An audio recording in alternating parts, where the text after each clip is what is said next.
Hello everyone, today in this video we will discuss how to enable or disable floating shutter button on Samsung Galaxy A57.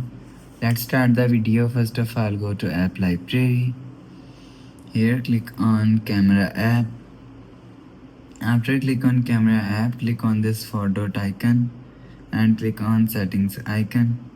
Now in camera settings, scroll down and click on shooting motion method. After click on shooting method, you will see floating shutter button is here. If you want to enable floating shutter button, so turn on this button. After turn on this button, floating shutter button is enabled.